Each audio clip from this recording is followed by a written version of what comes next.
Estamos de volta, a gente continua aqui a nossa conversa com o Dr. Wallace Miranda sobre diabetes. Então, esse é um tema que é cheio de mitos e verdades. Nós temos também algumas perguntas para o Dr. Wallace, que eu tenho certeza que são questionamentos que também são seus aí, que vocês que estão em casa.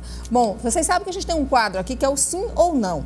E esse quadro sim ou não, ele é no dia de quarta-feira, mas eu tomei a liberdade aqui, porque a gente é assim, a gente é dessas, né? Eu resolvi então pegar as plaquinhas do sim ou não e vou passar para o Dr. Wallace, porque a gente tem algumas perguntinhas que são muitas perguntas assim, mitos e verdades. Então, é assim, funciona da seguinte forma, eu tenho uma plaquinha aí sim ou não, certo, doutor? A gente vai colocar as perguntas aqui no vídeo. Hoje a gente não fez enquete nas redes sociais, mas amanhã a gente vai ter o sim ou não, vai ter enquete, vai ser bem legal também. Mas vamos tentar ser bem direto, bem claro em relação às perguntas. Pode liberar aí as perguntas, por favor? Olha aí, quem tem diabetes nunca vai poder comer açúcar? E aí, doutor Wallace? Mito. Mito. Pode comer. É não. Então, vamos levar a plaquinha do não. Isso. Pode comer açúcar? Pode comer açúcar. E a gente ainda pode citar alguns detalhes importantes, né?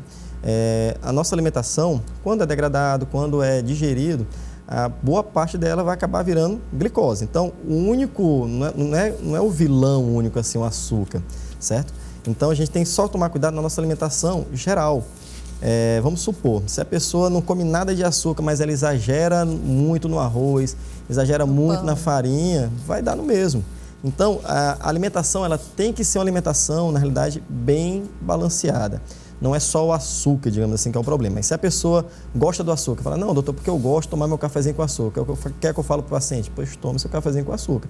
Mas vamos organizar o resto do dia.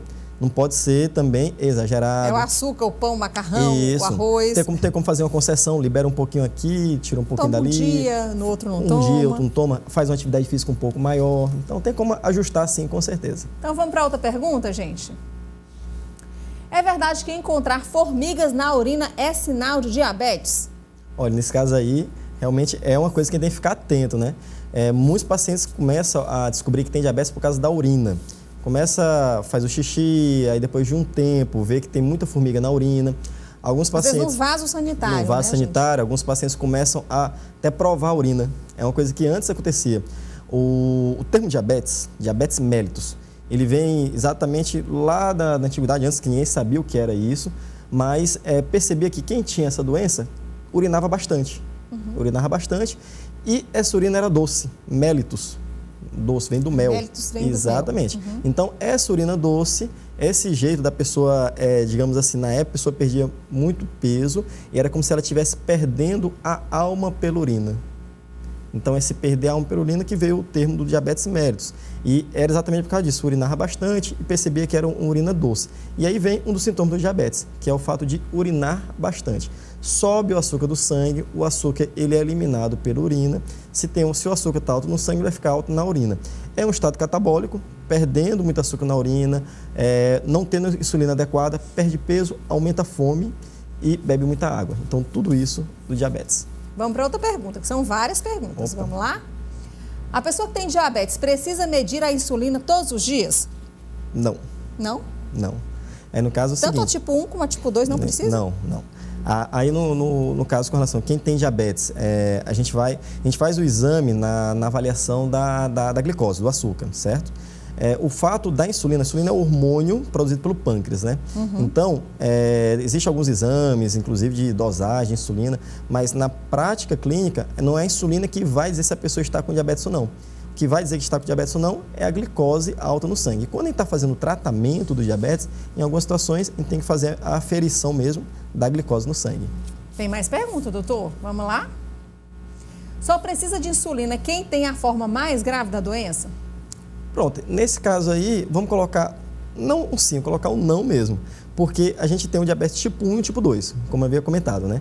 O tipo 1 é aquele que precisa de insulina desde o início, não é que seja uma forma mais grave, mas é porque não tem insulina, então precisa dela. Já no tipo 2, que é uma fisiopatologia diferente, você vai precisando melhorar a ação da insulina que você já tem.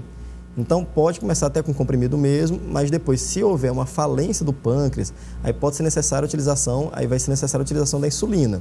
Mas não é que seja mais grave. Eu costumo falar assim, que a forma mais grave do diabetes é aquela que não está sendo tratada.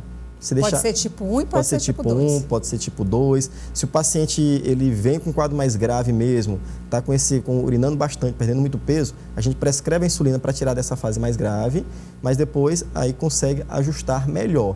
E depois pode utilizar a insulina sem estar no estado tão grave também. Ok, tem mais pergunta, não tem, gente? A cirurgia bariátrica cura o diabetes tipo 2? Ou seja, a pessoa obesa, acima do peso. Ou seja, muitas vezes tem né, a indicação tem um nível de glicose alterado. Eu posso falar o seguinte, em algumas situações, sim. A gente tem as indicações claras para a cirurgia bariátrica. Uma delas é exatamente essa indicação. O paciente tem já obesidade e tem o diabetes tipo 2. Por que a gente vê isso, né? Porque na hora que você faz a cirurgia, pode acontecer de ocorrer a reversão do diabetes pela perda de peso. Então, pode acontecer em algumas situações você melhorar. Só que não seria a cura para o diabetes. Só ficar bem claro com relação a isso. É uma remissão do diabetes. Por isso que levantei a placa e falei assim, em algumas situações, então, seria uma remissão. E o cuidado que tem que ter depois é para não ter o reganho de peso. Na hora que reganha o peso novamente, você pode desenvolver novamente a doença. Aí pode descompensar de novo. Pode descompensar de novo, pode vir toda a doença. Então,